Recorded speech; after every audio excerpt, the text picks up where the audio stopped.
antes de aprobarla en el Parlamento, ya nos están aplicando la represión, la cárcel, a todos los que protestamos contra las políticas de recorte del gobierno, contra la política represiva del gobierno, división del gobierno del PP.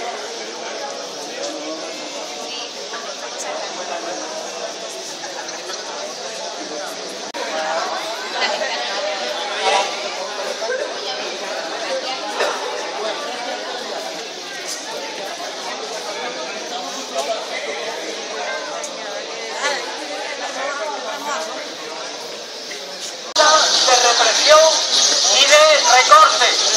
24 detenidos por defender los derechos de todos. Hoy nos estamos manifestando y concentrando en toda España frente a las sedes del PP, pero nuestro PP se ha quitado en medio, no tiene ni sede, y si la tiene se han escondido. Aquí estamos reivindicando la libertad de 24 detenidos en la concentración y manifestación de ayer. Hubo más de medio millón de personas y la prensa dice que no hubo ni 50.000. El gobierno está aplicando ya las medidas represivas que quieren aprobar por ley y sin aprobarlas ya nos están machacando. En contra de la represión, por la libertad de expresión, los 24 detenidos a la calle ya.